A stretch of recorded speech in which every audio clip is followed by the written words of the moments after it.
Bonjour à tous, bienvenue à l'église Elim. Je suis très heureux que vous soyez parmi nous ce matin. Avant de commencer par la louange, nous allons remettre tous ces instants dans la main du Seigneur. Nous allons prier pour nos besoins, prier pour la famille, prier pour notre pays, pour la situation, vous voyez, qui n'est pas très stable. Voilà, que Dieu prend en main et que vraiment qu'on fasse confiance en lui, que c'est lui notre lendemain. Et nous allons aussi prier pour les personnes qui sont malades, nos frères et sœurs, ceux qui n'ont pas pu être là, ou ceux qui sont en vacances aussi. Et vraiment que Dieu les garde et que Dieu les protège. Et nous allons prier et nous allons fermer les yeux et prier. Prier pour nos besoins, prier pour toutes choses, parce que nous avons un Dieu qui répond à la prière de ses enfants. Amen. Alléluia. Merci Seigneur pour tout est bien fait, Seigneur. Nous t'adressons tous ces requêtes de prière, Seigneur. Que ce soit pour nos familles, Seigneur. Que ce soit pour notre pays, Seigneur, par rapport à la situation instable, Seigneur. Vraiment, Seigneur, que tu donnes, que tu vois, Seigneur, les personnes qui sont à la tête de notre pays pour qu'ils puissent être raisonnables, Seigneur, trouver quelque chose, Seigneur, afin qu'on puisse une continuité, Seigneur, que ce soit pour les salariés, que ce soit pour les entrepreneurs, que ce soit pour toutes ces choses, Seigneur. Merci, Seigneur, nous savons que toi, tu prends soin de chacun d'entre nous. Tu prends soin aussi de notre pays, Seigneur, qui est la France, Seigneur. Merci encore, Seigneur, de le garder, Seigneur. Merci aussi pour notre famille, pour nos parents, Seigneur, pour nos enfants, Seigneur. Et vraiment, Seigneur, que tu les gardes, que tu les protèges contre toutes les choses mauvaises qu'il y a de ce monde, Seigneur. Merci aussi pour nos frères et sœurs qui sont malades. Vraiment, Seigneur, tu as dit que par tes meurtrissures, Seigneur, ils sont déjà guéris. Alléluia, Seigneur. Nous déclarons qu'ils sont déjà guéris par toi, Seigneur. Merci. Alléluia. Merci, Seigneur, parce que tu es saint. Tu es 3 fois saint, Seigneur. Et tu es digne de nos louanges et digne de toute adoration, Seigneur. Et nous t'adressons toutes ces requêtes en ton saint nom, au nom de Seigneur Jésus-Christ.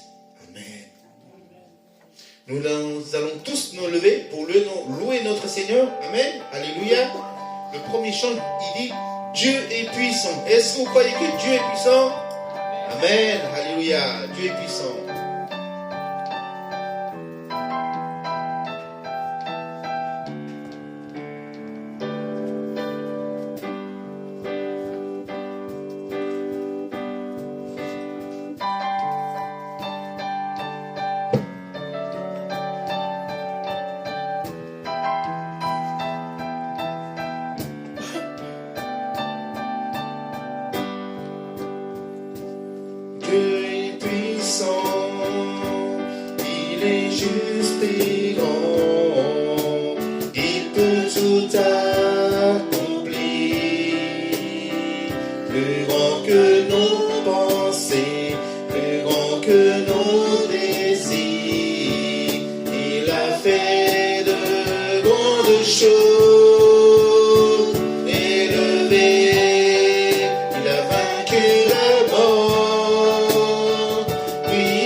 Oh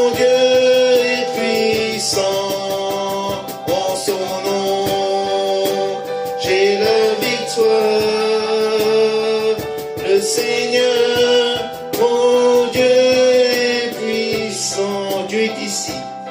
Dieu est ici. Sa grâce nous conduit. Il ne s'éloigne jamais. Il ne s'éloigne jamais. Dieu est pour nous. Ses bras sont ouverts. Il nous tient dans sa main. Il nous tient dans sa main élevée. Il a vaincu la mort. Oui, il vit. Mon Dieu est puissant. En son nom, j'ai la victoire. Le Seigneur, mon Dieu est puissant. Le Seigneur, mon Dieu est puissant. Alléluia, on applaudit notre Seigneur. Merci Seigneur, tu es tout puissant Seigneur. Et tu es juste et grand Seigneur. Merci Seigneur. Merci Seigneur, nous voulons te rendre grâce Seigneur.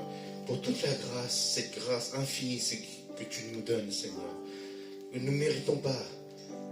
Nous ne méritons pas cette grâce que tu nous donnes en abondance, Seigneur, mais parce que tu nous aimes d'un amour éternel, tu nous as donné ta grâce, Seigneur. Cette grâce infinie, Seigneur. Merci, Seigneur.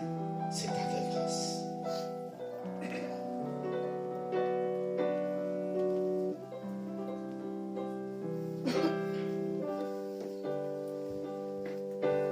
Tout mon être cherche d'où viendra le secours. Mon secours est en Dieu qui a créé les cieux. De toute détresse, il vient me libérer.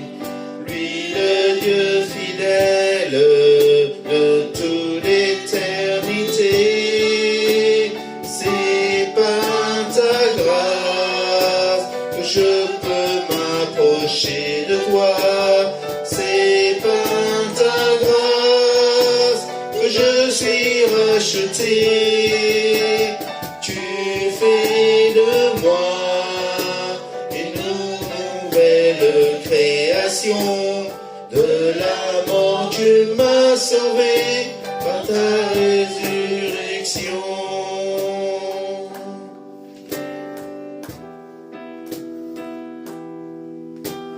Tu connais mes craintes, tu connais mes pensées. Avant que je naisse, tu m'avais appelé.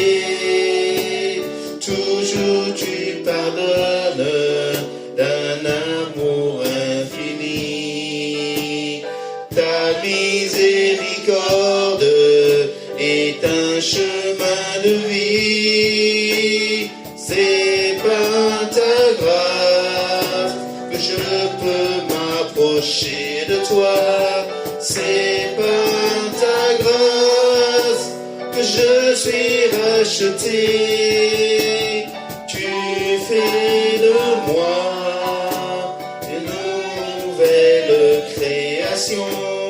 De la mort tu m'as sauvé par ta résurrection. C'est par ta grâce que je peux m'approcher de toi. C'est par ta grâce que je suis racheté. Tu fais de moi une nouvelle création. De la mort tu m'as sauvé par ta résurrection. Merci Seigneur pour ta grâce. Alléluia. Merci Seigneur.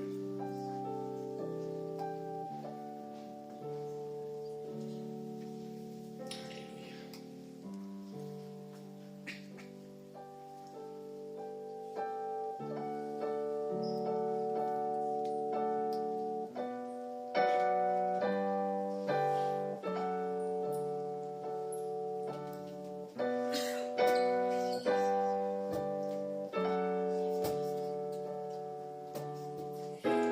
me laisserai pas captif. Refusant la vue de mes chaînes, tu es venu pour me délivrer. Fends les eaux sur mon sentier, reprends. Tu me laisserais pas captif, refusant la vue de mes chaînes. Tu es venu pour me délivrer. Fends les eaux sur mon sentier. Jésus, tu es ma délivrance.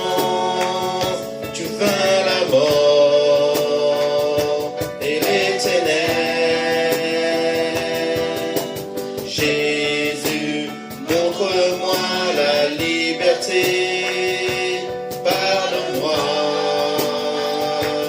brise mes chaînes.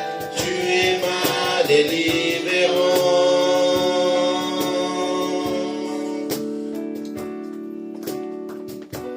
Tu me laisserais sous le jugement, payant la colère de ma dette. Tes bras tendus sont mon secours. Ton sang exprime ma valeur. Jésus, tu es ma délivrance. Tu vains la mort et les ténèbres. Jésus, montre-moi ma liberté.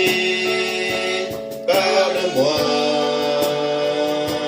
brise mes chaînes. Tu es ma délivrance. Tu es ma délivrance.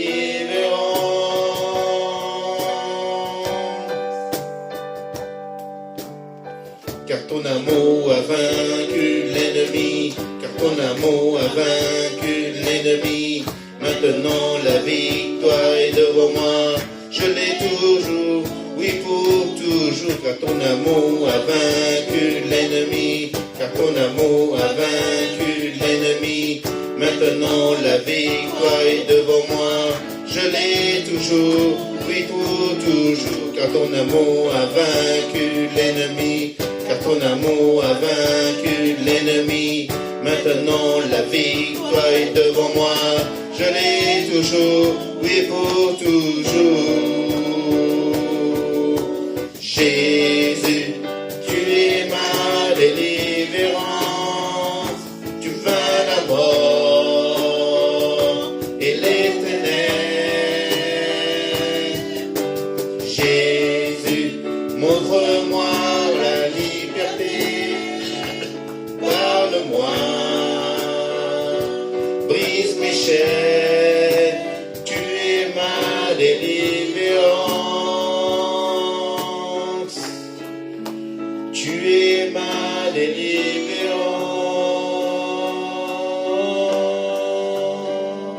Tu es ma délivrance.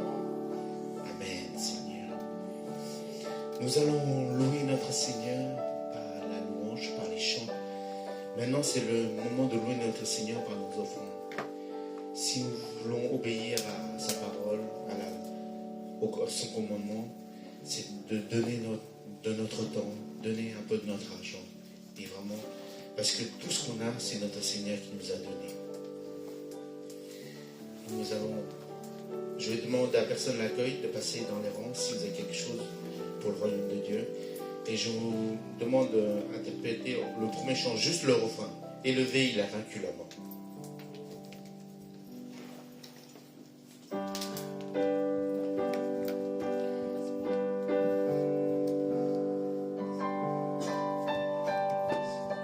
Juste le refrain, Cathy. Juste le refrain. Élevé. élevé, il a vaincu la mort. Oui, mon Dieu est puissant, en son nom, j'ai la victoire. Le Seigneur, mon Dieu est puissant. Le Seigneur, mon Dieu est puissant. Amen. Nous allons prier pour les offrandes. Seigneur, tu es tout puissant. Nous pouvons encore t'élever encore ce matin, Seigneur. Tu es digne de notre louange, digne de notre adoration, Seigneur. Seigneur, vraiment que tu bénis, Seigneur, tous ceux qui ont pu donner pour ton royaume, Seigneur. Et que tu aides aussi ceux qui n'ont pas pu donner par la suite, Seigneur. Seigneur, vraiment, tu as dit dans ta parole, Seigneur, il y a plus de joie de donner que de recevoir, Seigneur. Seigneur, vraiment, Seigneur, et aussi que tu nous dis que tu nous promets de ne pas nous ouvrir les écluses du ciel, Seigneur. Vraiment, Seigneur, nous croyons à tes promesses, Seigneur. Nous croyons à tout ce qu'on a, Seigneur, c'est toi qui nous le donnes, Seigneur. Vraiment, Seigneur, qu'on puisse servir cet argent, Seigneur, pour l'avancement de ton royaume, Seigneur. Que puisse, pas seulement nous, Seigneur, tes enfants qui puissent te connaître, mais tu veux que tous tes enfants te connaissent, Seigneur. Merci encore, Seigneur, de pourvoir chacun de nos besoins, bénir chacun de nos frères, que ce soit dans le travail, que ce soit dans leur famille, Seigneur. Toutes choses, Seigneur, toutes les bénédictions que tu nous donnes est bon, Seigneur. Alléluia. Sois élevé, sois glorifié, au nom du Seigneur Jésus-Christ. Amen.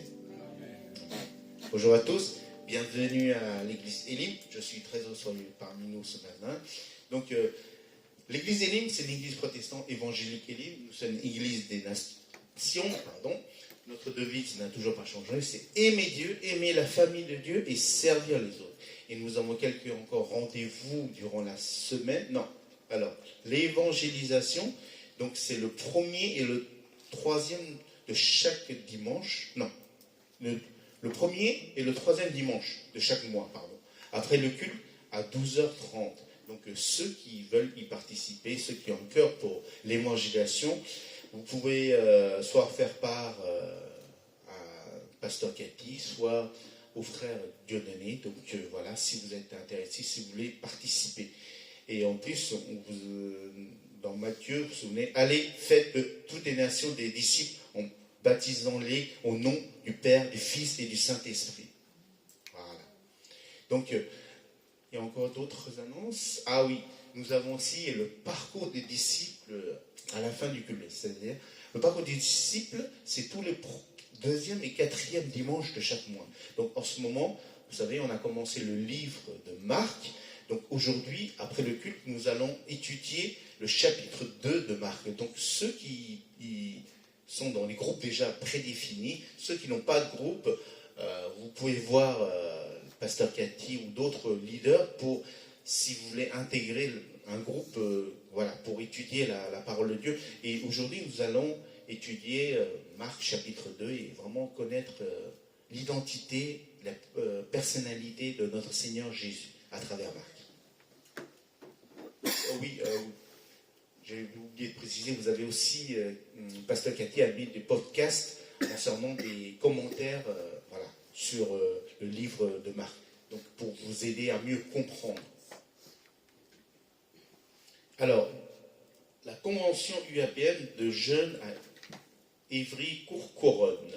Donc, c'est vendredi, c'est-à-dire c'est vendredi prochain, le 31 octobre, donc ça s'adresse aux jeunes, c'est marqué, convention de jeunes, donc sinon, Pasteur Cathy va donner plus d'informations. Nous sommes extrêmement heureux d'avoir cette conférence et convention pour les jeunes, parce qu'en fait, la semaine dernière, il y a eu des jeunes de l'Église Messager d'Amour qui sont venus, donc beaucoup vont participer à cette convention. Et c'est formidable, c'est aussi pour les ados, parce que c'est à partir de 13 ans. Et donc, parmi nous, il y a pas mal des ados qui puissent y aller. D'ailleurs, Ilani est déjà inscrit. Voilà, puis que j'invite les autres ados puissent aussi nous rejoindre des jeunes aussi, les ados, parce que jusqu'à 35 ans, voilà, il ne faut pas dépasser 35 ans. Alors, le thème, c'est très bien, c'est libre. C'est précieux parce que beaucoup de jeunes, en fait, on dit qu'on est une génération libre, n'est-ce pas? Mais est-ce que vous êtes vraiment libre? Est-ce que vous êtes vraiment libre? La vraie liberté se trouve seulement en Jésus. Et on a apporté ce thème pour vous aider de vivre dans la vraie liberté. Alors, être libre, ça signifie beaucoup de choses. Ça veut dire c'est sans chaîne, sans la culpabilité de passer, sans la peur de l'avenir, sans être esclave de ce que les autres attendent de nous. Et en Jésus, nous sommes réellement libres. On puisse marcher dans notre identité, d'aimer, de pardonner et de vivre pleinement selon le plan de Dieu. Le plan de Dieu a préparé pour chacun de nous. Donc c'est pour vous, les jeunes, c'est important de, je veux dire, faire un petit effort, de dire que moi, je veux saisir tous les outils, d'être libre, d'entrer dans le projet que Dieu a préparé pour moi. Et Dieu veut élever une jeune génération maintenant. Donc, sois enthousiaste de dire que moi, je veux saisir tous les outils que Dieu va me donner. Être libre, c'est libre d'aimer, libre de vivre pleinement et libre de marcher dans la vérité. Donc, c'est une très bonne convention parce qu'il y a des intervenants spéciaux de vraiment aborder ce thème. Il y a des ateliers, il y a des petits groupes suivants. Voilà. Donc, il y a pas mal de choses. Il y a la louange, prédication inspirée par des orateurs en feu. Alors, les ateliers, des questions, on va répondre à vos questions parce que vous jeunes, vous avez des questions qui sont différentes de nos générations. Donc, on va répondre à vos questions et le temps convivial de vivre ensemble et de connecter avec nos jeunes. Parce que Dieu décide de transformer la vie de nos jeunes. C'est un espace où Dieu communique, libère, délivre, guérit et envoie. Est-ce que c'est pas merveilleux que c'est vraiment un bon programme? Donc, si on peut parler dans les 3 jours, parce que c'est vendredi, samedi et dimanche, on peut aller le samedi, parce que ça commence à 9h30 jusqu'à le soir. On peut participer toute la journée, tandis que le vendredi et le dimanche, c'est une demi-journée. Voilà. Donc, vraiment alors, pour ceux qui veulent participer, si vous avez par hasard quelques obstacles, vous pouvez m'en parler et de venir vers moi après. Voilà. Et je peux même vous donner le programme. Voilà.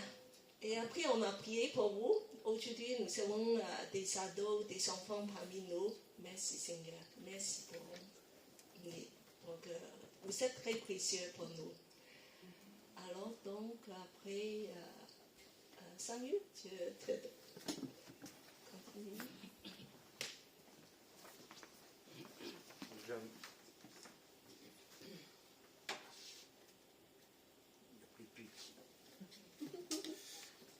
ne sais pas, les piles, c'est...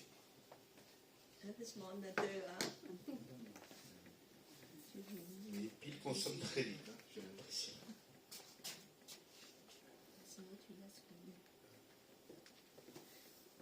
Donc, avant de passer au message, nous allons prier pour les enfants. Les enfants, vous pouvez venir, les ados, les enfants. On va prier pour eux. On va étendre nos mains et prier pour ces enfants parce que, comme dit notre pasteur, les enfants, c'est l'avenir. Donc, c'est eux qui seront en charge des églises après. Donc, il faut qu'ils soient bien enseignés et bien enracinés en notre Seigneur. Nous allons prier pour les enfants. Merci. Et je demande à la sœur Adèle de prier pour les enfants. Merci, éternel Dieu Tout-Puissant, merci pour ce jour, merci pour ce moment. Nous voulons confier les enfants à toi, Seigneur, car tu as dit de laisser les enfants venir à moi, éternel. Je te confie leur sagesse, leur intelligence, leur santé. Je te confie également les parents, Seigneur, qui puissent avoir la sagesse de prendre soin de ces enfants dont ta parole est également éternelle. Je confie aussi la leçon d'aujourd'hui ainsi que leur semaine. Seigneur Dieu, merci pour tout ce que tu fais dans la vie de ces enfants. Gloire te soit rendue au siècle des siècles. Amen. Amen. Là, ici, les enfants. Les ados aussi. Voilà. Vous passez le micro à Pasteur Cathy pour le message du jour.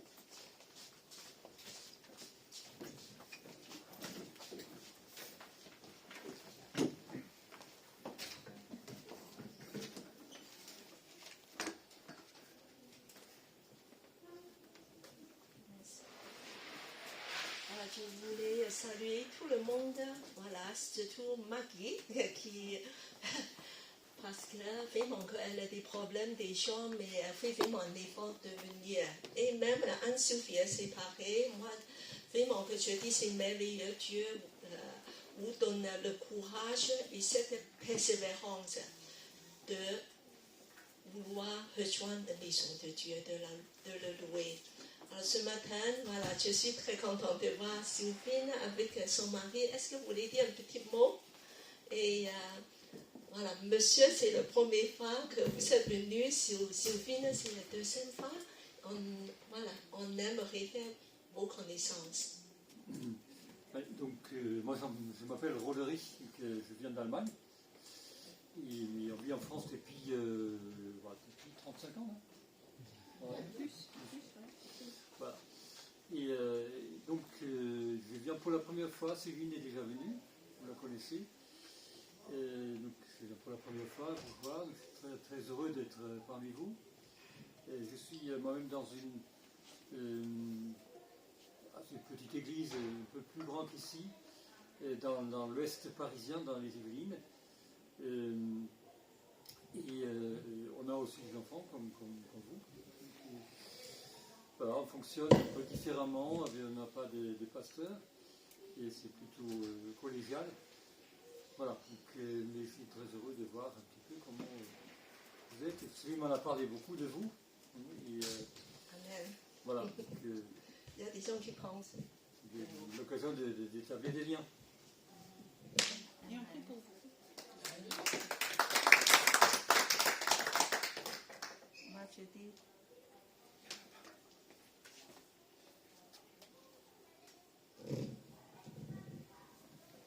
Dieu est bon, parce qu'il y a place dans les cœurs des gens de penser pour nous et de prier pour nous. Parce que finalement, c'est lui qui fait tout. Et alors, je suis très heureux de vous accueillir et de dire un grand merci pour vos prières. Et ce matin, nous voulons partager le deuxième volet de ce message sur l'évangile de Marc.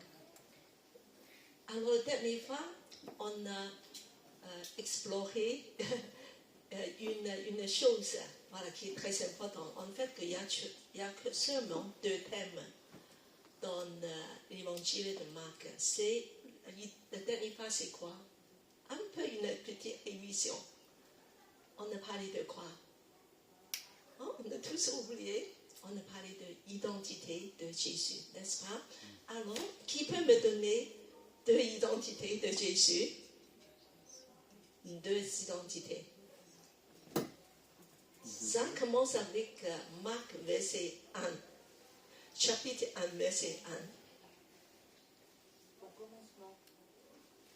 Le titre de Jésus. Jésus est qui? Fils de Dieu. Alors, c'est bien. Alors, une identité, c'est Fils de Dieu. Et le deuxième, qui peut dire identité, ça veut dire que c'est dans son caractère, dans sa nature. Voilà, c'est un titre. Messie. Messie, et en grec, c'est quoi? Messie, c'est hébreu, c'est mon. Roi. Oui, ça c'est la signification. Christ. Voilà, c'est bien. Voilà, donc Jésus-Christ. C'est au commencement, on va parler de l'évangile de Jésus-Christ, Fils de Dieu. Voilà, c'est de grand titre. Et donc, et au baptême de Jésus, quelque chose de majestueux est arrivé. Le ciel est déchiré. Et c'est Dieu lui-même qui annonce d'autres identités de Jésus. Qui peut me donner une odeur? Alors on a C'est son fils bien-aimé. Fils bien-aimé. Voilà. Ça signifie un nouveau Isaac, bien-aimé. Jésus est venu de faire un sacrifice pour nous. Et après, il y a quoi encore? Quelque chose qu'on n'aime pas trop. Un autre titre. C'est « Tu fais tout ma joie », mais ça vient de Isaïe 42, 1. Et ça signifie quoi? C'est un personnage qui est évoqué plusieurs fois dans Isaïe. C'est, on n'aime pas trop de faire ça, le serviteur de l'Éternel. Le serviteur de l'Éternel. Et ça veut dire quoi? Jésus est venu pour quoi faire? Pour nous servir. Pour nous servir. De être un esclave. Pour nous servir. Et il va donner sa vie comme une rançon pour nous. Et c'est merveilleux, n'est-ce pas? Ça, c'est des titres. Ça, c'est l'identité de Jésus. Il vient pour être un esclave, être un serviteur pour nous. Alors aujourd'hui, on va faire des choses. On va aller dans l'autre question, répondre à une autre question de l'évangile de Marc. Alors, qu'est-ce que Jésus a fait? On va exploiter ça parce que tout l'évangile de Marc répond, c'est à la découverte de l'identité de Jésus et aussi de répondre. Qu'est-ce que Jésus a fait? Jésus a fait plein de choses, n'est-ce pas? Et ce n'est pas par hasard. L'évangile de Marc a évoqué tous ces événements. Il y a une logique et il y a des pensées très profondes de nous faire révéler son identité. Et aussi à travers tout ce qu'il a fait, qu'on puisse savoir qui il est et d'aimer Jésus. Le but, c'est pour nous, c'est d'aimer Jésus et d'attacher à lui. Donc, l'évangile de Marc, il faut lire lentement, parce que c'est un dévoilement progressif. Chaque mot, chaque geste, comme il faut s'attarder sur certaines choses. Peut-être qu'on peut aller exploiter comme un film. On regarde des films, n'est-ce pas? Alors, il y a parfois, on voit que le projecteur s'arrête sur certaines images longtemps. Alors, donc, on va regarder un film de Jésus. Et aujourd'hui, on va s'arrêter à quelques images. Ensuite,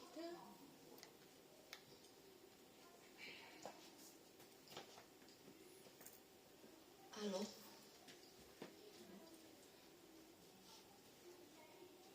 tout au début, Jésus a fait une chose. Il a fait une grande proclamation, déclaration. Ça, c'est en verset 14 à 15. Et c'est très important. Ça, c'est le résumé de tout l'évangile de Marc. C'est formidable, juste en 2 versets. Alors, donc, je vous invite à tous lire à haute voix. Lorsque Jean eut été arrêté, Jésus se rendit en Galilée. Il prêcha la bonne nouvelle qui vient de Dieu. Le temps est accompli. Le règne de Dieu est proche. proche. Changez et croyez à la bonne nouvelle. Alors, je demande à Saint-Yu Ali au roi de faire une déclaration.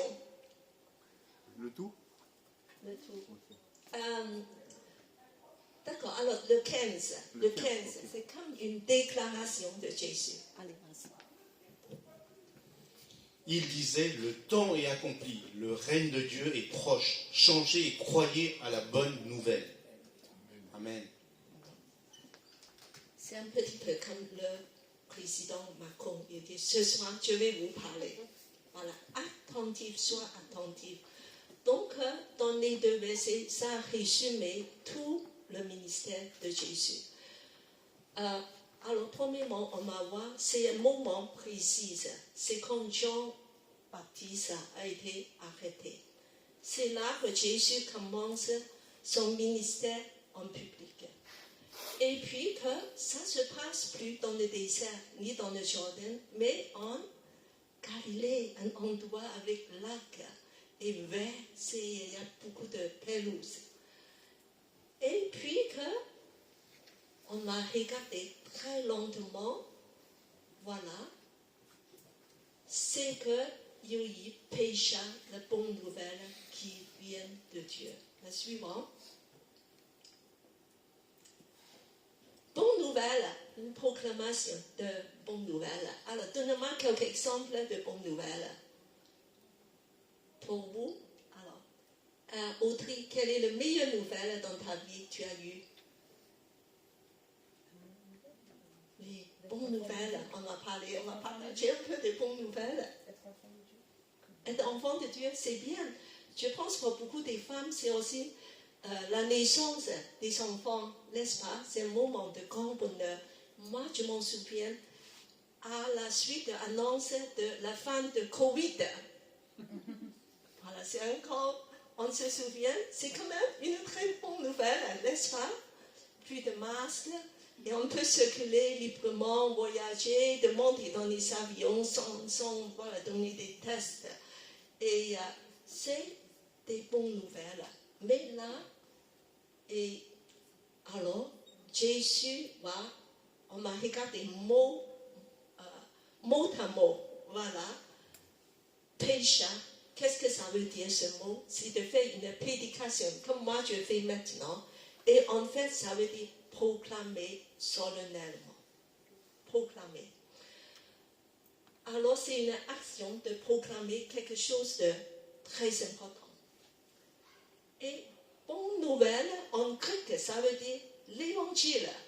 Voilà, il y a un mot pour ça, on dit que c'est l'évangile. En fait, ça veut dire bonne nouvelle. Bonne nouvelle. Donc, on va continuer. Bonne nouvelle, ça veut dire toujours la joie. Voilà. Alors, nous sommes ici tous pour la bonne nouvelle. Donc, on est envahi par la joie, n'est-ce pas? On a reçu la bonne nouvelle. Et maintenant, alors qu'est-ce que c'est cette bonne nouvelle? C'est la déclaration en 3 temps. Le temps est accompli. Premièrement, la bonne nouvelle concerne le temps est accompli. Le règne de Dieu est proche. Et le troisième, changez et croyez à la bonne nouvelle. Alors, on a dit que c'est une déclaration solennelle de quoi? L'inauguration du règne de Dieu. Jésus ici dit que, écoute, le règne de Dieu est arrivé. Hein? C'est une nouvelle, le plus important l'humanité a jamais eu. Une nouvelle vraiment énorme pour toute l'histoire humaine, même pour tout l'univers. Inauguration du règne de Dieu.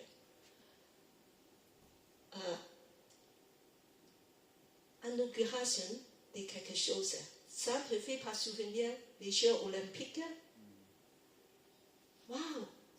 L'année dernière, quand on m'a dit qu'on va inaugurer les Jeux olympiques, on a fait une très grande cérémonie, n'est-ce pas? on a préparé pendant des années pour ça et on a fait la fête. Et sur la scène, on a fait quelque chose d'extraordinaire. Donc pour l'inauguration, ça signifie un moment extrêmement important. On va annoncer le commencement, comme pour les Jeux olympiques, inauguration.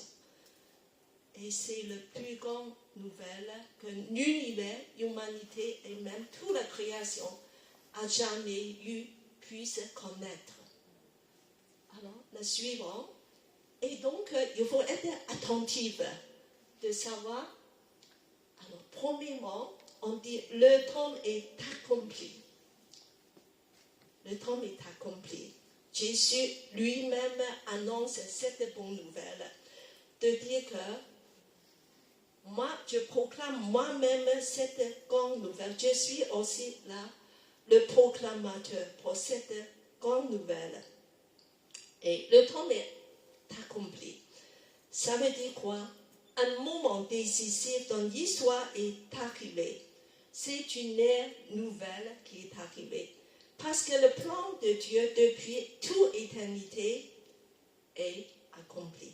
Bon pouvoir accompli, c'est plutôt bon pouvoir accompli. Ça veut dire que toute l'histoire du peuple d'Israël, de toutes les pages de la Bible dans l'Ancien Testament, toutes les promesses des prophètes, comme Isaïe et encore d'autres, tout ça, mon plan, vont pouvoir s'accomplir. Importante, non? C'est vraiment, c'est très, très, très important. Ça nécessite une longue préparation. Voilà, ça c'est la première chose. L'ère nouvelle est arrivée. C'est plus comme avant, ça change. Suivant. Deuxième chose, le royaume de Dieu est proche. Alors, le mot royaume dans la Bible, et selon des traductions, ça peut être le règne. Le règne ou le royaume, c'est la même chose, mais moi, pour l'évangile de Marc, je préfère le règne, parce que c'est beaucoup plus dynamique. Quand on dit un royaume, c'est comme le royaume uni. Le royaume uni. C'est Angleterre, n'est-ce pas? Ça veut dire, d'habitude, quand on pense à un royaume, c'est un endroit que tu es entré dans un endroit spatial, géographique. Mais quand on dit le règne, ça veut dire un peu différent, une puissance invisible. C'est le règne de Dieu. Un bon exemple, c'est le gouvernement. Alors la France vient d'avoir un nouveau gouvernement. Ça veut dire qu'il y a une puissance qui va agir. Il y a des choses qui vont changer et puis qu'il y a des choses qui vont se passer même dans une façon invisible. Et en fait, le mot même règne, il y a deux sens. On parle premièrement du règne universel de Dieu.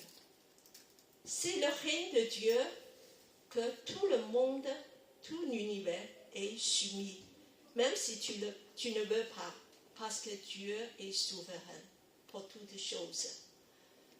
Alors ça, il n'y a pas de... c'est pour tous. Mais il y a un autre règne, c'est un règne spirituel. C'est un règne qui est dans ton cœur. Est-ce que Dieu règne dans tous les cœurs?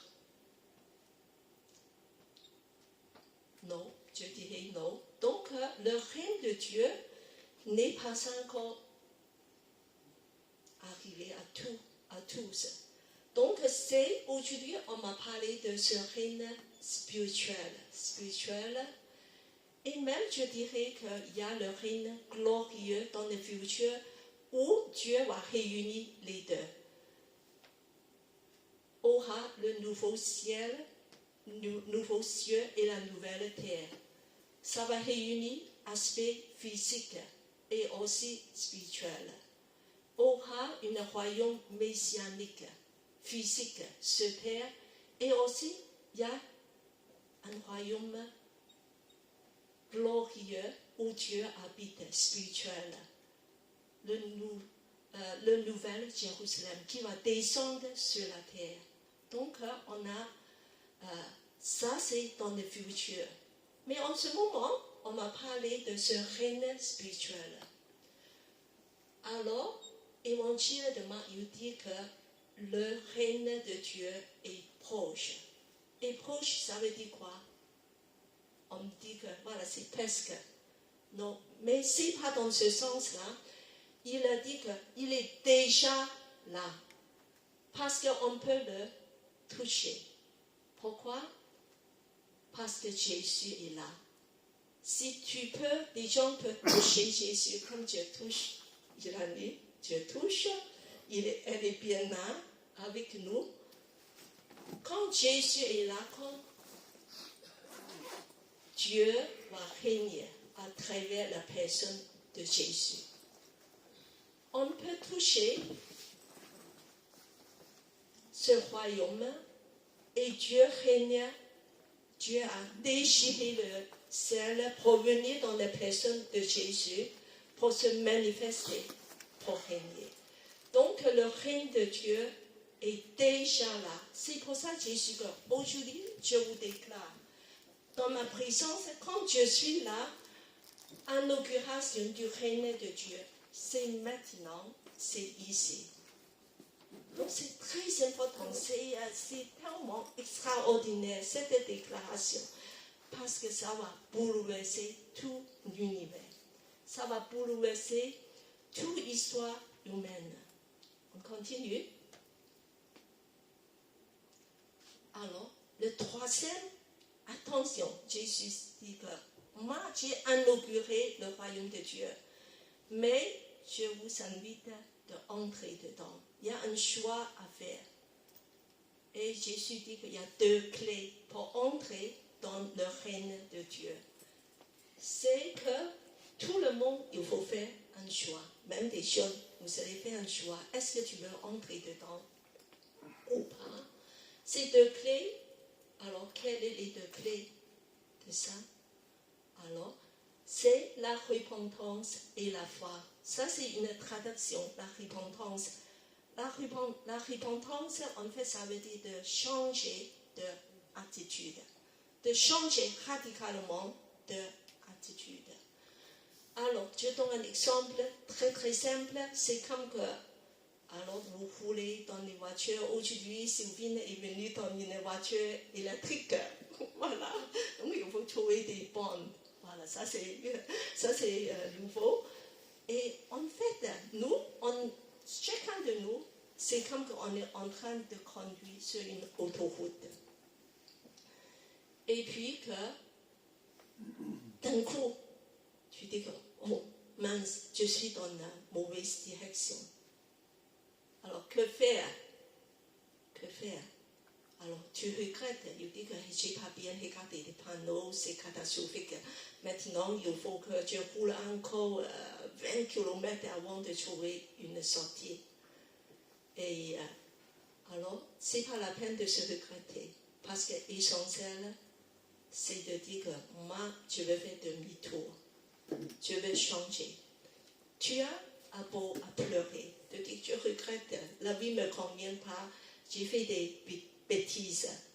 Mais l'essentiel, c'est que tu fais le demi-tour. Alors, qu'est-ce que tu fais? Tu donnes le volant à Jésus. De dire que, prends le volant, Jésus, que c'est toi qui vas diriger ma vie. C'est toi, je veux céder à toi, c'est toi qui vas être le maître sur le trône de ma vie. Moi, je veux descendre, je veux te laisser la place. Tu prends la place, le trône de ma vie. C'est plus moi qui dirige ma vie, c'est toi qui vas diriger. Alors cela, ça veut dire que la repentance et la foi, je fais confiance à toi, à ta parole, et je vais soumettre à toi. Ce que tu dis, voilà, de tourner à droite, tourner à gauche, je te suive. Je fais confiance de rouler avec toi. Donc là, c'est la repentance et la foi. Alors tu dis que moi, je fais déjà tout ça comme le moment que je suis devenue chrétienne. En fait, la repentance et la foi, c'est un style de vie. Chacun de nous, jusqu'à 80 ans, 90 ans, 100 ans, on devait le faire tous les jours, de dire, Seigneur, je me détourne de moi et je tourne vers toi. C'est toi qui vas me diriger.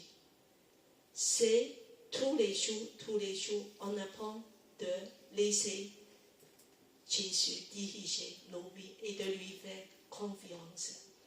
Alors c'est ça, c'est un style de vie. La suivante.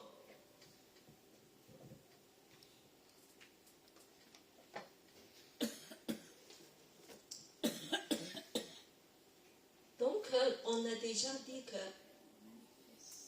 qu'est-ce que Jésus a fait sur terre? On va encore résumer un petit peu pour que vous ne dormiez pas.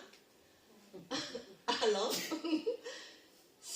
la première chose que Jésus fait, c'est de proclamer la bonne nouvelle de l'inauguration du règne de Dieu. Et puis que tout le livre de Marc, l'évangile de Marc, ce sont des récits de raconter des différentes manifestations du règne de Dieu. Ce que Jésus fait, c'est les manifestations du règne de Dieu. Par sa parole et aussi par ses actions. Sa parole, c'est enseignement. Dans l'évangile de Marc, il n'y a pas beaucoup d'enseignement. C'est plutôt dans l'évangile de Matthieu, l'évangile de Jean. Mais plutôt les actions.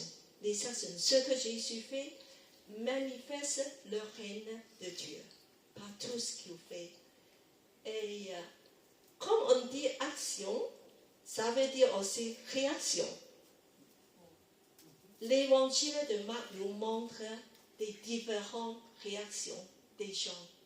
Chacun réagit un peu différemment. Il y a des gens enthousiastes, la foule, la population. Jésus est très populaire. Mais auprès des pharisiens, auprès des chefs religieux, c'est pas ça. Mais même encore auprès de ses disciples, c'est différent. Alors donc, aujourd'hui, quelle est ta réaction devant cette proclamation? Très important. Est-ce que tu te sens concerné au dire que finalement, vous parlez toujours la même chose, je m'ennuie?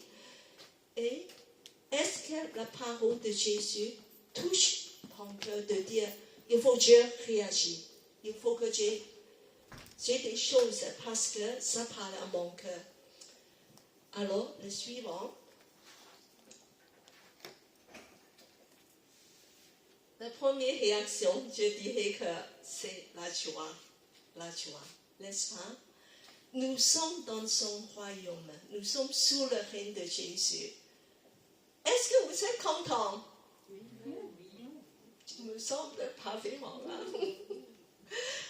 La première chose, la joie. Une joie inexprimable et glorieuse, comme Pierre a dit. Et puis que l'espoir. Tout ce qui peut se passer dans ce monde aujourd'hui, il y a une grande guerre qui va s'éclater, il y a des catastrophes, je vais être malade, voilà, il y a des choses. Mais l'espoir, parce que le règne de Dieu est déjà là. J'ai l'espoir parce qu'un jour je veux rejoindre mon Dieu et je veux être avec lui éternellement. Et même sur cette terre, je vis par son esprit qui me conduit de s'avancer. Donc, nous avons l'espoir et la joie. Alors, la suivante.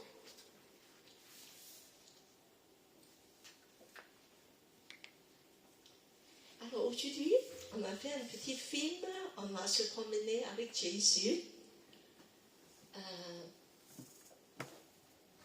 De voir un petit peu ce qu'il a fait, de manifester le règne de Dieu. Alors, attachez les ceintures, c'est parti.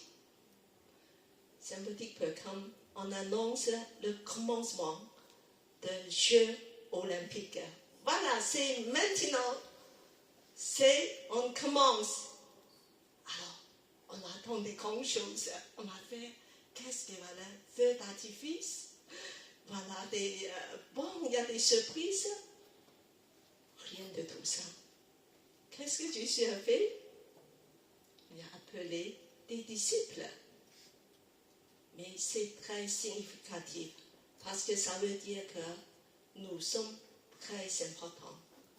Jésus cherche des gens et non pas de faire des choses. Premièrement, il cherche toi, moi, chacun de nous, de dire que viens me suivre, et vous allez devenir des pécheurs d'hommes. Waouh! Vous allez, c'est à devenir des pécheurs d'hommes. Et Jésus a un programme et des projets pour chacun de nous. C'est rempli de joie. Et en fait, en faisant ça, Jésus a créé une nouvelle communauté autour de lui. Petit à petit, ses disciples vont agrandir. Il y a plus en plus. Jésus va appeler, voilà, un petit peu appeler Alain, appeler Louise, appeler Ilani, voilà, et bien sûr appeler Melvin aussi. Tous des jeunes, des moins jeunes. Alors, et tout ça, ça va former quoi? L'Église. Jésus nous a appelés. Petit à petit, tous les croyants vont devenir l'Église, une nouvelle communauté, une nouvelle humanité.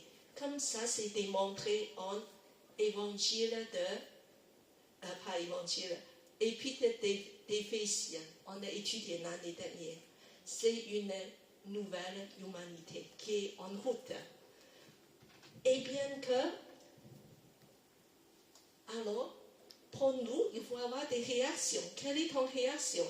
Jésus vous appelle. Est-ce que tu as une réaction? Alors, moi, je dirais que moi, je veux le suivre en mission. Je veux suivre Jésus. Je suis très enthousiaste. Et notre rôle est très important. Ne pense pas que, il y a des gens qui suivent moi, je ne veux pas quitter mon zone de confort. Je suis très bien dans mon lit. Rester à la maison pour aller dans des conventions, ce n'est pas mon tasse de thé. Ça veut dire qu'il faut se lever tôt. Ça veut dire qu'il faut faire un effort d'être là. Mais bouge-toi. Parce que notre rôle à joindre Jésus, c'est très important. Et la suivante. Alors,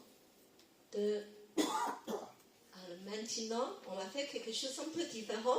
On va passer une journée de 24 heures avec Jésus. Pourquoi pas? Parce que l'évangile de Marc a décrit une journée avec Jésus. Waouh! Il a fait plein de choses. Donc, alors je vais... Jésus a fait, voilà, à Capernaum. Voilà, une ville à côté du lac. Alors, il a fait quelque chose. Je vais demander Audrey à lire la première chose qu'il a fait. Un épisode de passer une journée avec Jésus. L'homme tourmenté par un esprit mauvais, il se rendit. On commence avec là. Voilà, il, c'est Jésus. À Capharnaüm dès le jour du sabbat. Jésus entra dans la synagogue et se mit à enseigner. Continue. Alors, on va juste savoir ce que Jésus a fait. Tu continues. Tout ce qui est souligné, tu vas dire à haute voix. D'accord. On était frappé par son enseignement, car il enseignait, Frappé, pas son enseignement, frappé. car il enseignait avec autorité et non pas comme les spécialistes de la loi. Il avait dans leur synagogue un homme qui avait un esprit impur et il s'écria, que nous veux-tu, Jésus de Nazareth? Es-tu venu pour nous prendre? Je sais que tu es le Saint de Dieu. Wow. Il a fait une déclaration que tu es le Saint de Dieu. Et voilà, qu'est-ce que Jésus a fait par la suite? Je demande Philippe à lire.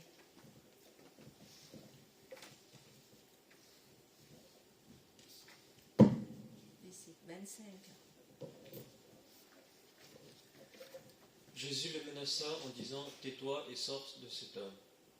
Alors, fais un peu plus fort. Jésus le menaça, donc c'est pas sort de cet homme. C'est pas comme ça, Jésus a dit. Alors, » Et Jésus le menaça en disant « Tais-toi et sors de cet homme. tais-toi. Voilà, Jésus est très très fort. Alors, refais. Jésus le menaça en disant « Tais-toi et sors de cet homme. » Sors. Voilà. Continue. L'esprit impur sortit de cet homme en le secouant violemment et en poussant un grand cri. Voilà. C'est tout. Il y a encore quelque chose? Tous furent si effrayés qu'ils se demandaient les uns les autres « Qu'est-ce que ceci? Quel est ce nouvel enseignement ?» Il commande avec autorité même aux esprits impurs et ils lui obéissent.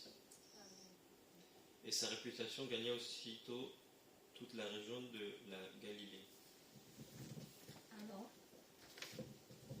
on ne s'ennuie pas avec Jésus. Si aujourd'hui ça se passe ici, je crois que vous allez tous réveiller. Ça se passe calmement. Jésus commençait à enseigner, mais son enseignement a frappé tout le monde. Moi, je vois que mon enseignement n'avait pas frappé.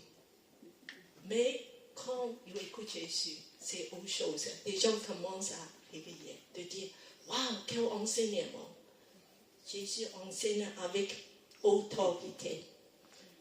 Alors, et en plus, ce qui se passe, l'esprit méchant, il ne peut plus se contenir. Alors, il ne peut plus se cacher. Avec la présence de Jésus, cet homme habité par un esprit mauvais, il explose. Voilà, il ne peut plus supporter. Il dit que, qu'est-ce que tu veux de nous? Qu'est-ce que tu veux de... Il dit, nous. Donc, ça peut être plusieurs. Et tu es venu, qu'est-ce que tu veux nous détruire? Tu veux nous tuer?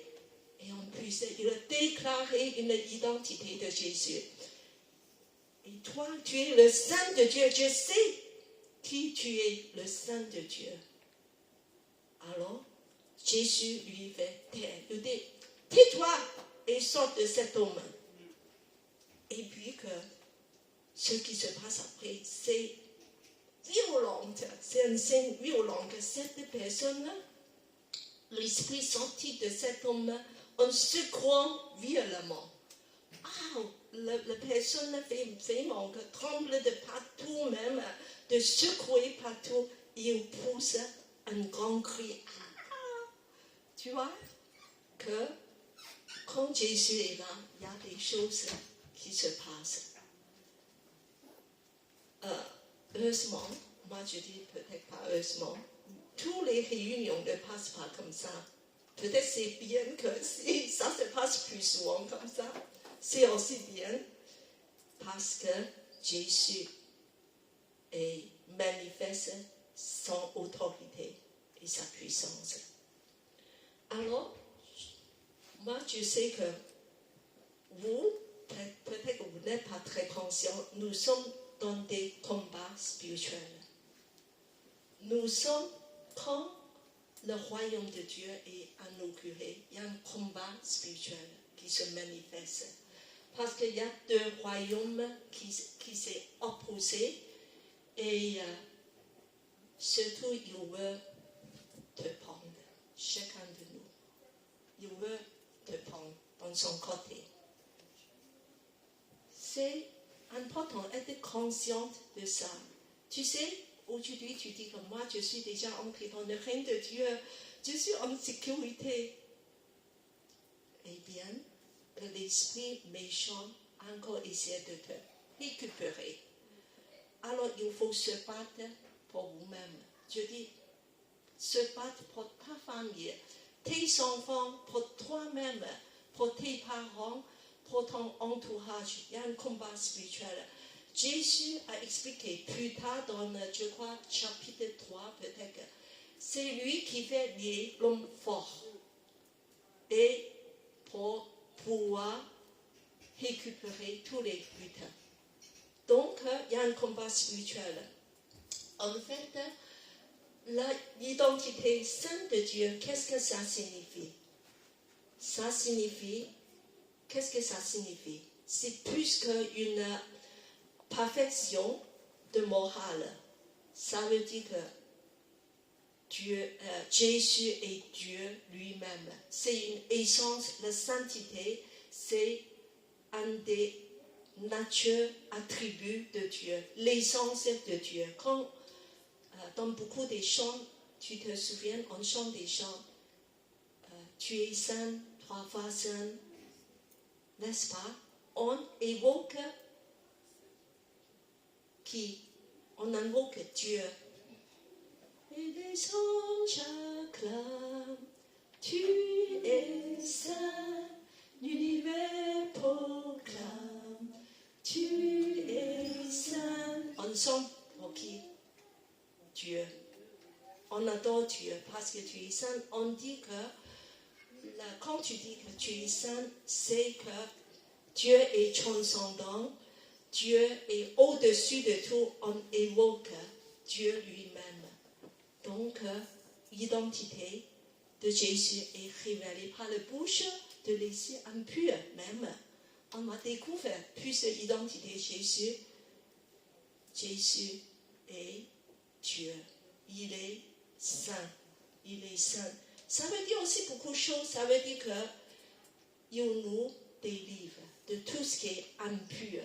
Parce que dans l'évangile de Marc, après, on a discuté beaucoup des sujets d'impureté avec des pharisiens. Jésus est saint. Il nous conduit dans la victoire. Tout ça, c'est lié ensemble. Alors, de suite,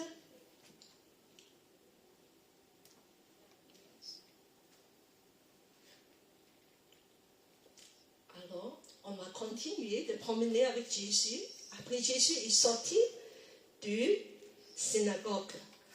Voilà, on s'ennuie pas avec lui. Alors, donc, il est passé dans un autre endroit. Qui veut lire la suite de ce que Jésus a fait? Maggie? À haute voix. Donc, Jésus a entré dans des maisons privées. Jésus guérit beaucoup de malades. Verset 29. En sortant de la synagogue, ils se rendirent avec Jacques et Jean à la maison de Simon et d'André. La belle-mère de Simon était couchée avec de la fièvre. Aussitôt, on parla d'elle à Jésus. Il s'approcha, la fit lever en lui prenant la main, et à l'instant, la fièvre la quitta. Puis, elle se mit à les servir. Le soir, après le coucher du soleil, on amena tous les malades et les démoniaques. Toute la ville était rassemblée devant la porte. Il guérit beaucoup de personnes qui souffraient de diverses maladies. Il chassa aussi beaucoup de démons et il ne leur permettait pas de parler parce qu'ils le connaissaient. Alors, la guérison et exorcisme. exorcisme, ça veut dire de chasser des démons. C'est des signes du règne de Dieu. C'est une manifestation du royaume de Dieu. Alors Jésus, quand il va entrer maintenant, plus dans les lieux publics, mais entrer dans une maison même là, alors une personne malade. Est-ce que ta famille est malade? Ici, la belle-mère est malade, de coucher. Alors, ce que Jésus a fait, avec beaucoup de douceur, Jésus a tenu sa main, l'amour de Jésus, et de la guérir. Il dit, sois guéri. Voilà. Cette tendresse de Jésus est manifestée. Et dans nos foyers, dans nos maisons, invite Jésus de faire la guérison. Nous avons des membres chez nous qui sont malades, parfois, pas seulement physiquement, mais dans l'intérieur. Il y a des blessures intérieures, il y a des choses. Demande Jésus pour la guérison. Et puis que Jésus chasse beaucoup de démons. Ça veut dire de libérer des gens de l'oppression de Satan. Jésus délivre. Jésus est puissant aujourd'hui encore à délivrer. Est-ce que il y a des domaines, même dans nos vies, on n'est pas aussi libre. Tout à l'heure, on a parlé de liberté. Mais chacun de nous, on sait qu'il y a des domaines dans nos vies, on n'est pas très libre. Alors, invite Jésus de continuer de nous libérer. Peut-être c'est la colère, peut-être c'est la peur, peut-être qu'il y a des choses, tu es un peu maniaque parce que tu veux tout contrôler. Il y a beaucoup de choses comme ça. Et demande Jésus. Et je voulais de parler d'un personnage qui couse. Qui le connaît? Lève la main. Oh, c'est des générations, un petit peu de mon âge, qui connaît lui. Alors, je veux dire que regardez son film. Je vais vous passer dans le réseau de l'église. Un personnage qui est le chef des gangs à New York. Il était dévoré par la haine et la violence. Incroyable, cette personne même habitée par, il veut tuer des gens, il veut vraiment de détruire tout ce qui est autour de lui. Et Jésus a transformé sa vie et il est devenu un évangéliste. Très connu, mondialement connu. Alors, il a sorti il a 3 livres. Même, je crois qu'il y a un autre livre ici. Ça s'appelle, en anglais, c'est Run Baby Run. C'est très connu. Mais en français, je crois que c'est, je ne m'en souviens plus. Mais je vais vous passer tout ça dans le réseau. Même un film, vous pouvez regarder. Vraiment que comment le règne de Dieu est puissant pour transformer, délivrer, libérer des gens. Alors, le suivant, une chose assez particulière. Jésus a travaillé toute la journée, le matin à la synagogue, après-midi, voilà, de guérir la belle-mère, de faire des choses, de servir des gens. Il est serviteur. Et le soir encore des cœurs, des malades. Voilà, des gens qui souffrent, qui font le cœur de voir Jésus. Chacun Jésus va aller s'occuper personnellement, fatigué. Et le matin, alors des disciples vont chercher. Ah, Jésus n'est plus dans son lit. 5 heures du matin, il est déjà plus là. Qu'est-ce qu'il a fait, Jésus? Il est sorti. Il est sorti pour quoi faire? Pour faire des gymnastiques, peut-être. Jogging. Donc, Jésus est allé prier. Mais Jésus, il faut que tu te reposes. Tu es fatigué. Tu as beaucoup travaillé toute la journée, la veille. Mais Jésus est allé dans un endroit désert. Ça veut dire personne. Là-bas, il va chercher la direction pour savoir qu'est-ce qu'il doit faire. Il ne veut pas subir à la pression des gens. Les gens disent, viens me guérir, j'ai besoin de ta guérison, de ça. Jésus dit que je vais chercher la volonté de Dieu. Je vais savoir ce que Dieu attend de moi pour mon ministère. Jésus allait prier. Quand les disciples l'ont trouvé, Jésus a dit que allez ailleurs. Je dois aller partout, de proclamer la bonne nouvelle. Même il y a beaucoup de demandes ici, des guérisons, des gens malades, des gens qui souffrent, mais je devais proclamer la bonne nouvelle. C'est mon priorité, c'est de proclamer la bonne nouvelle. C'est ça que mon activité principale. Alors, le verset 28 à 29, je demande à Dieu donner à lire.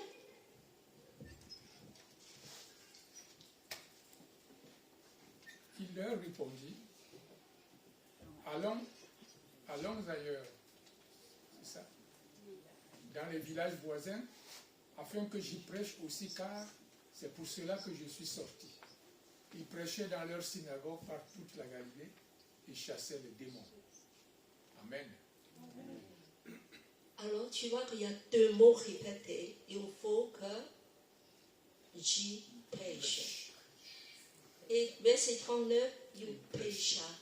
C'est son activité principale. Il faut proclamer la bonne nouvelle, le règne de Dieu. Je dirais que dans nos églises, qu'est-ce qu'on fait? Quand on dit évangélisation, est-ce qu'il y a beaucoup de gens qui viennent? Est-ce qu'on dit qu'on a prié, il y a beaucoup de gens qui viennent? Jésus prie. Est-ce que nous avons besoin de prier? Si Jésus prie, je pense pour la plus forte raison, on devait prier. Même Jésus cherche la volonté de Dieu dans la prière. On a prié, on a passé le temps de prier, de chercher, de connaître la volonté de Dieu.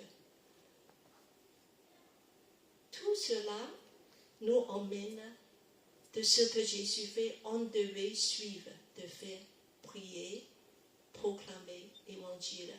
Pas seulement de faire la guérison, c'est important, Jésus le fait aussi, de délivrer les gens, mais la priorité, proclamer l'évangile, pour beaucoup de gens puissent entrer dans le royaume. Alors, le suivant.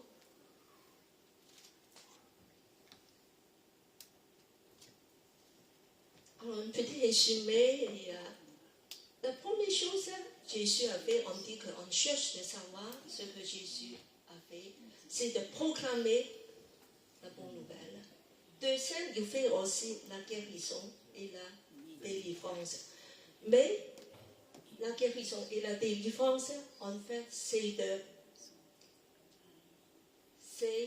de prouver la bonne nouvelle, c'est de valider cette bonne nouvelle puissante, de dire que c'est vraiment une bonne nouvelle, c'est vraiment, tout ça c'est réel, c'est vrai. Et c'est la manifestation des signes de son royaume, de son règne. La guérison est chaque fois il y a une guérison, il y a une délivrance, c'est le signe du royaume. Jésus est venu de manifester le royaume. Donc, nous, aujourd'hui, Jésus nous invite aussi de dire que sois mon disciple en mission pour la bonne nouvelle. Suivez-moi, je veux faire de vous des pécheurs d'hommes. Et quand on a étudié tous les épisodes de chapitre 2, 3, 4, on fait pourquoi faire? Le but, c'est de contempler, méditer et adorer Jésus. C'est de nous faire aimer Jésus. Et pour ceux qui ne le connaissent pas encore, et s'il y a des gens qui ne sont pas encore entrés dans son royaume, Dieu dit que viens vite, entre dans son royaume glorieux et merveilleux. Suivant.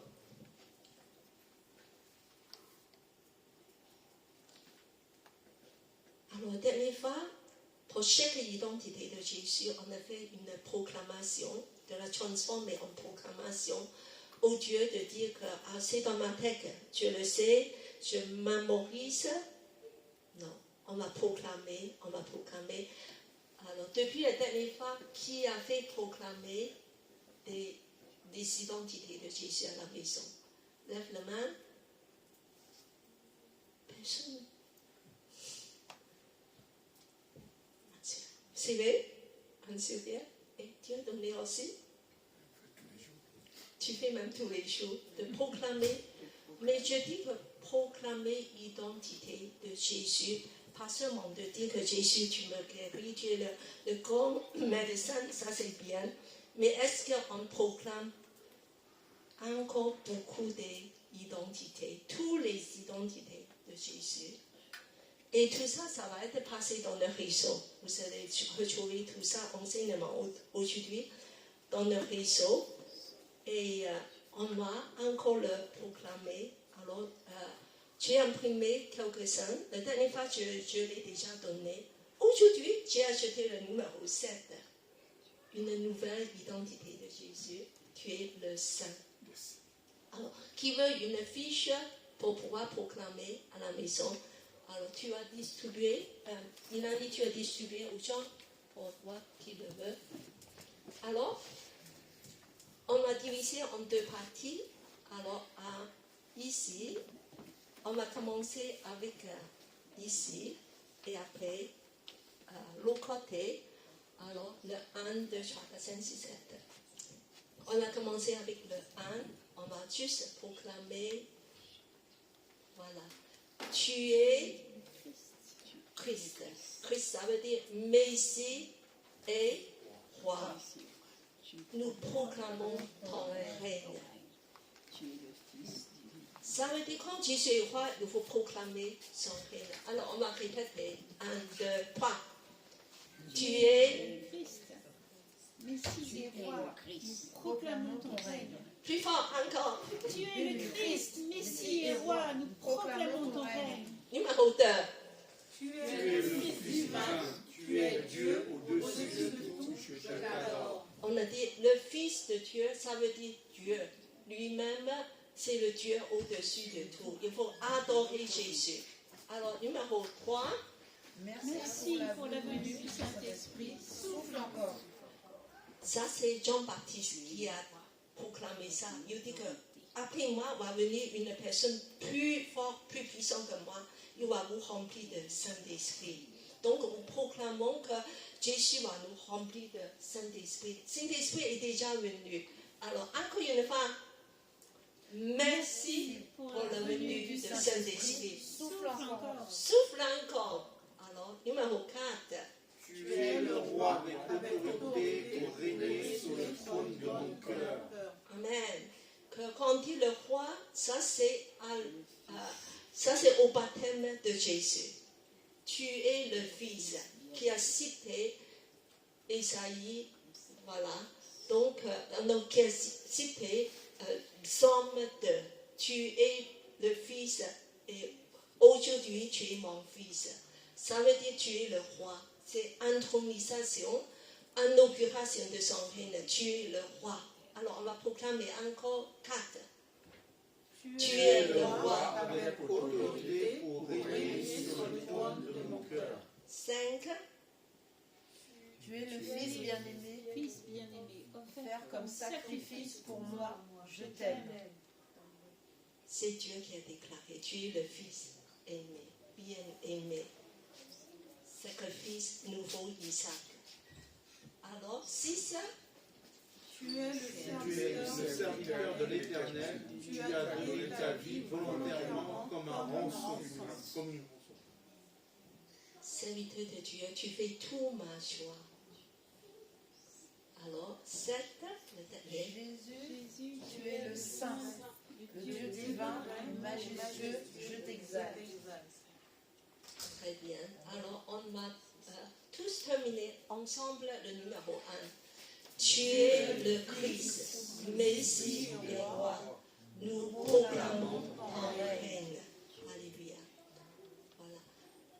Merci Seigneur qu'il est vraiment le plus grand et nous sommes dans son règne. Et c'est ici de dire que, oh Jésus, que tu règnes dans ma vie, dans ma famille, dans mon cœur, dans mon église. Jésus, viens de faire tout ce qui est merveilleux. Je demande Patricia à prier pour nous. Seigneur Dieu d'amour, Dieu trois fois saint, tu nous as, Seigneur mon Dieu, transmis ce message à travers ta servante Cathy. Afin, Seigneur mon Dieu, que nous ayons, Seigneur mon Dieu, à l'esprit dans notre cœur, la raison de ta venue, la raison de ton plan divin. Oui, Seigneur Dieu d'amour, tu nous aimes, Seigneur mon Dieu. Et à travers, Seigneur, cette étude de Marc, Seigneur mon Dieu, tu nous rappelles, Seigneur mon Dieu, quelle est ta mission, pourquoi tu es venu. Tu es venu en serviteur, tu es venu en esclave, Seigneur mon Dieu. Tu nous as servi, Seigneur mon Dieu. Tu t'es offert en sacrifice sur la croix par amour pour nous, Seigneur mon Dieu. Et aujourd'hui, je prie, Seigneur mon Dieu, que tu puisses nous remplir chacun de ton Saint-Esprit, afin que nous puissions, Seigneur mon Dieu, venir à toi avec un cœur repentant, Seigneur mon Dieu, avec un cœur rempli d'amour, Seigneur mon Dieu. Car, Seigneur Dieu, Dieu d'amour, ton règne est déjà accompli. Et il est aussi à venir, Seigneur mon Dieu. Et nous prions, Seigneur mon Dieu, que tu puisses nous conduire, Seigneur mon Dieu, sur le chemin que tu as prévu pour chacun de nous. Que nous soyons, Seigneur mon Dieu, des témoins vivants, Seigneur mon Dieu, de ta grandeur, Seigneur mon Dieu, de ton amour, Seigneur mon Dieu. Je prie que nous puissions à notre tour, Seigneur mon Dieu, tout autour de nous, dans notre famille, dans notre travail, Seigneur mon Dieu, dans notre quartier, Seigneur mon Dieu. Délivrer la bonne nouvelle, Seigneur mon Dieu, de ton règne, Seigneur mon Dieu, afin que nous puissions, Seigneur, nous aussi, être des instruments qui permettront à d'autres de te connaître, Seigneur mon Dieu, d'avoir la joie, Seigneur mon Dieu, de rentrer dans ton royaume. Merci, Seigneur mon Dieu, pour ton amour. Merci, Seigneur mon Dieu, pour tous les bienfaits que tu déverses dans notre vie. Je prie, Seigneur mon Dieu, que nous puissions repartir à la maison en ayant, Seigneur mon Dieu, à l'esprit la méditation, Seigneur mon Dieu, de ce passage. Que nous puissions, Seigneur mon Dieu, non pas, Seigneur mon Dieu, l'entendre et le laisser, mais qu'il puisse cheminer dans notre cœur, dans notre esprit, et qu'il puisse renouveler notre identité. Merci, Seigneur, pour ta grâce, et merci pour tous tes bienfaits. Au nom de Jésus, j'ai prié. Amen. Amen. Le culte du dimanche est terminé. Cathy, soyez. Est-ce que je pourrais donner juste un petit exemple concret d'aujourd'hui? Oui, bien sûr. J'ai pensé quand Alors, on a déjà arrêté les... Quand je suis arrivée